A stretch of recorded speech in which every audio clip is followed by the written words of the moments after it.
l'idée ce matin, c'était de parler de vos engagements sur une demi-heure, trois quarts d'heure, vos engagements associatifs, que vous soyez salarié, bénévole, administrateur ou que vous souhaitiez, comme certains, créer une association. On va parler de financement parce que c'est le nerf de la guerre, des financements privés. Donc, on n'a pas beaucoup de temps et ce matin, on va absolument pas parler de comment une mairie, un conseil général ou une collectivité peut vous aider.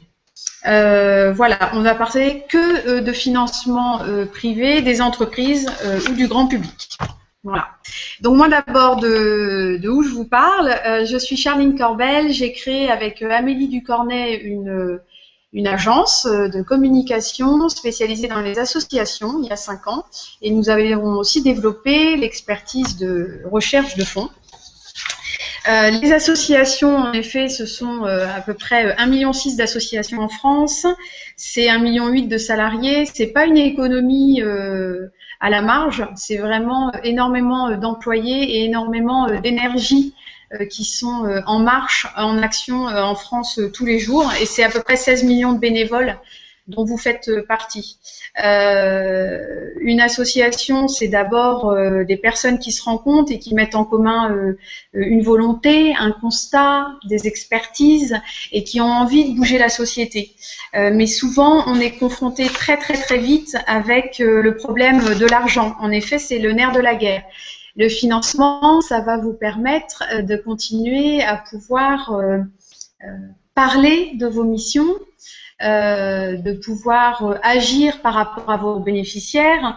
Si vous ne pouvez pas continuer à acheter du matériel pour des personnes nécessiteuses ou sans-abri, si vous n'avez pas d'argent, votre association va très vite péricliter et vous en serez d'autant plus malheureux. La recherche de financement, ce n'est pas l'apanage du président ou des administrateurs, c'est un projet transverse. Vous devez, en tant que bénévole ou administrateur, l'intégrer. On va parler des 10 règles d'or. C'est une des règles d'or. Tous les membres de l'association sont concernés par la recherche de fonds, que vous soyez administrateur ou bénévole. Ce que j'ai envie de vous faire passer ce matin dans les 10 règles d'or, c'est que vous devez d'abord changer de posture.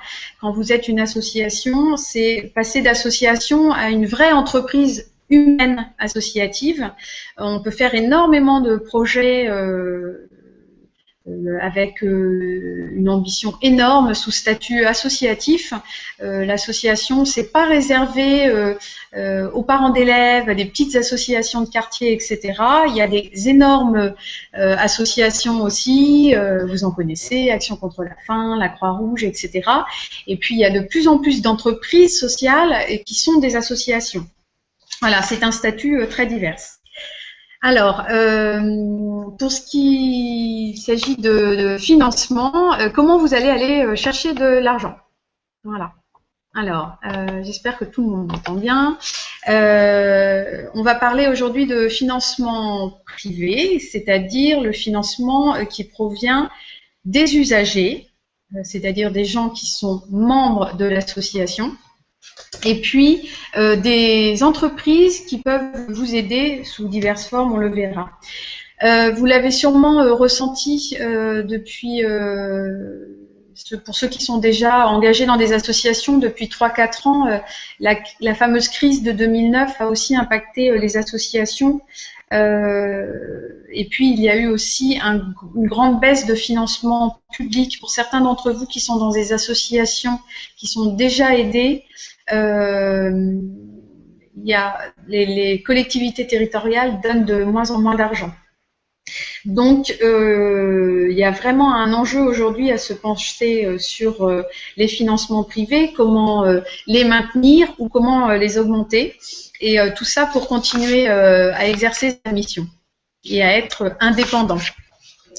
L'enjeu, c'est continuer donc à exercer sa mission, mais aussi, on l'a vu pour d'ores et déjà certaines qui m'ont envoyé des questions, c'est maintenir l'emploi quand vous avez la chance d'être une association employeuse, d'être assez grosse pour pouvoir employer des gens. Comment on fait pour réunir assez de fonds pour garantir l'emploi aussi aux personnes qui animent l'association au quotidien, et puis aussi trouver des fonds pour mobiliser des bénévoles, parce que c'est un cercle sans fin. Les bénévoles, on va le voir, peuvent vous aider à trouver des fonds, mais pour animer votre réseau de bénévoles, il faut aussi un petit peu d'argent.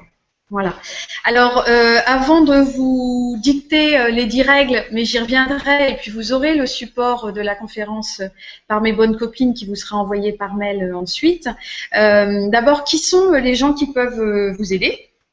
Ce sont d'abord en effet des entreprises en direct ou des entreprises qui auraient créé, il y en a de plus en plus, des fonds. Une entreprise directe, c'est pas forcément une grosse entreprise, les entreprises du CAC 40 par exemple, ça peut être aussi des petites entreprises qui sont à 1 ou 2 kilomètres de chez vous. Donc pensez assez large. Des associations qui peuvent vous aider aussi.